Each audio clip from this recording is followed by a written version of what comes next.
Today she will present project number 6, Vocal Variety, where she will use volume, pitch, rate, and pauses to add meaning and interest to her speech.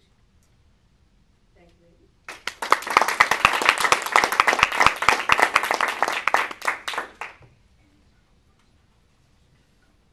Corrie ten Boom, she knew pain. She had lived through the atrocities of a concentration camp, a system that led to the death of her father and her sister. But even after all that, she would go out and speak to others about God's forgiveness.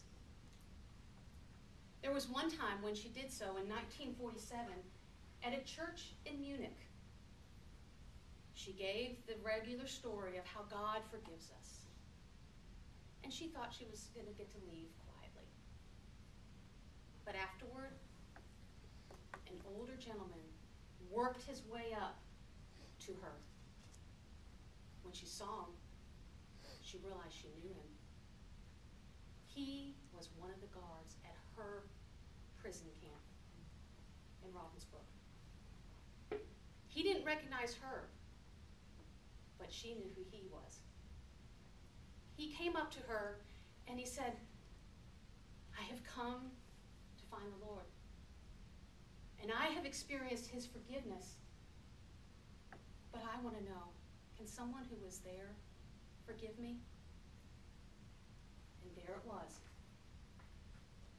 the hand and the question, will you forgive me? Corrie says her blood ran cold with that hand being put to her. All of a sudden, that easy talk on forgiveness was right in front of her. Her mind raced as she rehearsed truth quickly, wondering, what will I do?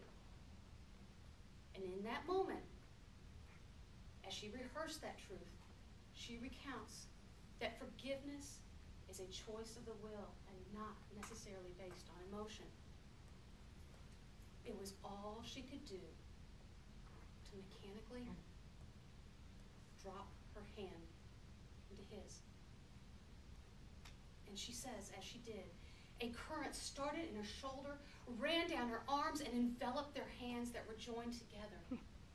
And a warmth came up from inside her, and she said, "I forgive you. I love you, brother." God's love was experienced by them in a way that she had never experienced in her life.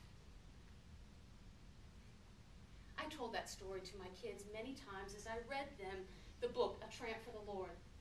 I always thought of it as a beautiful story.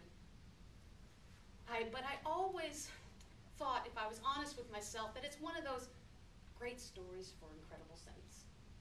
You know what I mean, those ones that you say, bless her heart. Isn't that just wonderful? Good for her. But that can't be real for anyone else.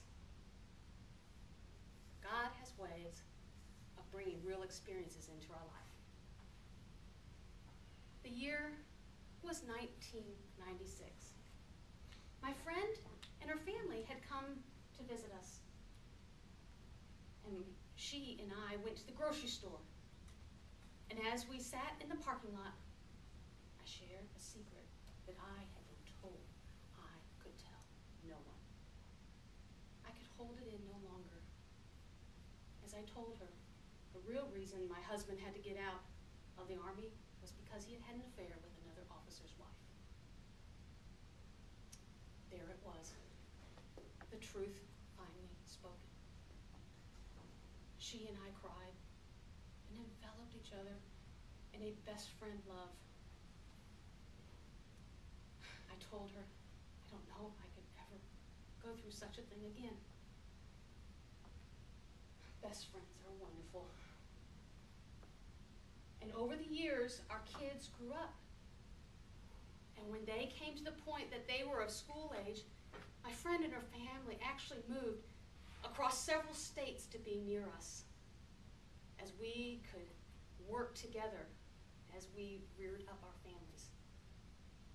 It was a wonderful time. We actually had 6 weeks where they lived with us. 6 kids, ages 5 and under, 4 adults. Life was grand. And then, 1999, it happened. A kiss, a touch, an affair. My then husband and my best friend dabbled in impropriety. Thresholds were crossed that can never be undone. My friend and her family had to move to another neighborhood. Our kids, who were best friends to each other, were not going to see each other again. I grieved.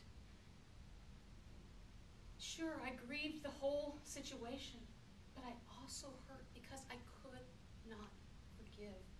And I wanted to. I was willing, but every time I thought of her, my heart would skip a beat. I told this to another friend, Jennifer. I said, why can't I forgive? I want to.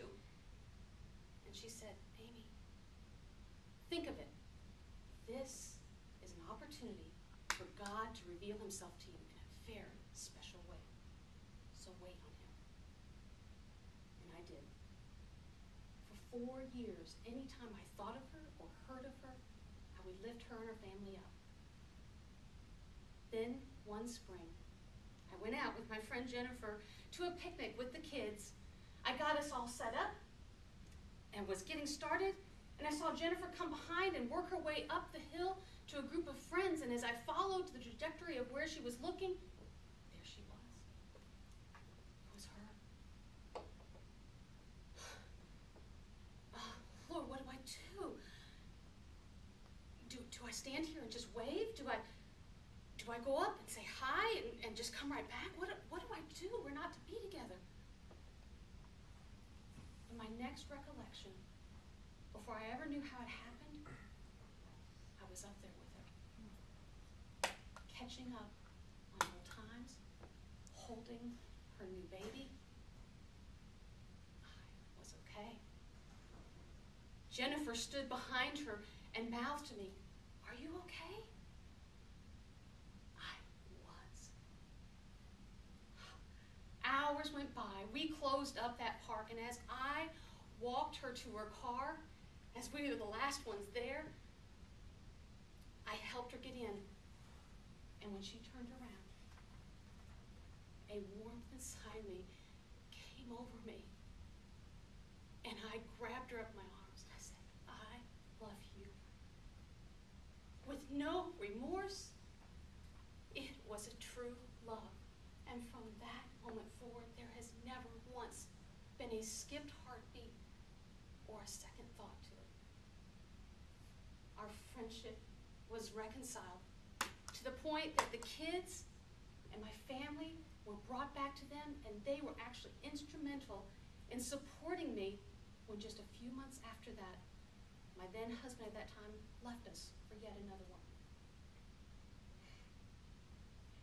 As she and I recount that time of separation, we talk of our perspectives on it. We each had to work through the brokenness, through forgiveness. For me, I had to trust God's timing of when that would be manifested. For her, she had to forgive herself, release our friendship so that it might be restored. Open your hands. Open your heart. God's healing is so powerful through forgiveness. And when you do, you can start living again.